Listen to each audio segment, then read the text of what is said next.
Hi வணக்கம். நேற்று நடந்த ஹைதராபாத் டீசர் வெளியிட்டு டியூக் படத்தோட ப்ரெஸ் மீட்டில் பார்த்தீங்கன்னாக்கா பிரதீப்பை பார்த்து ஒரு ரிப்போர்ட்டர் கேட்டிருப்பாங்க, பிரதீப் நீங்கள் வந்து ஹீரோ மெட்டீரியலே இல்லை அப்படின்னு சொல்லியிருப்பாங்க. இது மிகப்பெரிய ஒரு சர்ச்சைக்கு போயிட்டுருக்குது இந்த விஷயம். அதுக்கு சரத்குமார் தக்க பதிலடி கொடுத்துருப்பாரு.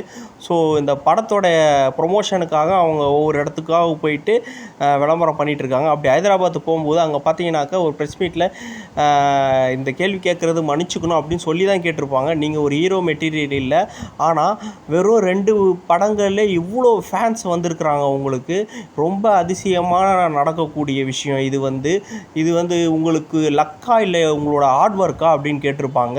ஸோ இதுக்கு பிரதீப் மைக் வச்சுட்டு கொஞ்சம் டக்குன்னு சோகமாயிட்டுவார். உடனே பார்த்தீங்கன்னாக்கா பக்கத்தில் உட்காந்துருந்த சரத்குமார் அந்த மைக்கை பிடுங்கி, சாரி பிரதீப் உங்ககிட்ட இந்த மைக்கை பிடுங்கினதுக்கு அப்படின்னு சொல்லிவிட்டு அவர் பேச தொடங்குவார்.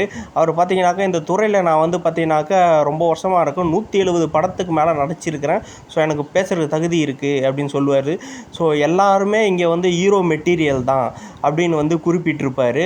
ஸோ நீங்கள் ஹீரோக்குன்னு ஏதாவது ஸ்பெசிஃபிகேஷன் இருக்குதா, இவங்க தான் ஹீரோவானோம் அப்படின்னு தெரிவிச்சிருப்பார். ஸோ யார் ஒருத்தர் சமூகத்திற்கு பயனுள்ள விஷயங்களை பண்ணுறாரோ அவர் தான் ஹீரோ அப்படின்னு சொல்லியிருப்பார்.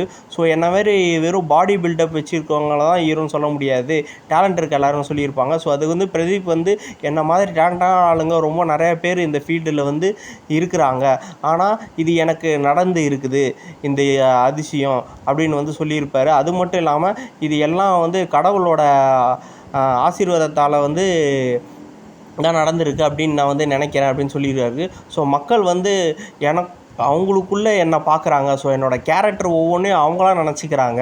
ஸோ ஒவ்வொரு விஷயத்தையும் நான் யதார்த்தமாக அந்த கேரக்டர் இருக்கனால ஸோ அவங்களோட லைஃப் ஸ்டைலில் இது இன்க்ளூட் ஆகலாம் அவங்களாம் நினச்சிக்கிறாங்க.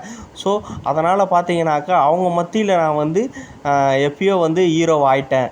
ஸோ நான் அவங்களுக்கு ஆல்ரெடி ஹீரோவாகிட்டேன் அவ்வளோதாங்க அப்படின்னு கூலாக ஹேண்டிலாக இதை மெச்சூராக அவர் ஹேண்டில் பண்ணியிருப்பார் அவங்க கேட்ட கேள்விக்கு. ஏன்னா அவர் நிறையா மேடையில் பார்த்தீங்கன்னாக்கா இந்த மாதிரி அவரை கொஞ்சம் அசிங்கப்படுத்தியிருக்கிறாங்க. அவர் பார்த்தீங்கன்னா பழக்கப்படுறனால அதை டீசெண்டாகவும் மெச்சூராகவும் ஹேண்டில் பண்ணியிருப்பார்.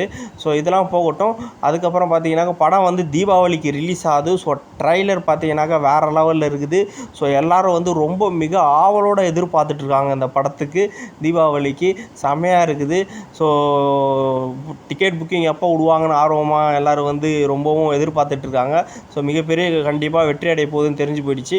ஸோ இது வரைக்கும் நம்ம சேனலை சப்ஸ்கிரைப் பண்ணலாம், சப்ஸ்கிரைப் பண்ணிடுங்க. உங்கள் ஃப்ரெண்ட்ஸுக்கு எல்லாருக்கும் ஷேர் பண்ணுங்கள். தேங்க்யூ ஃபார் வாட்சிங் திஸ் வீடியோ.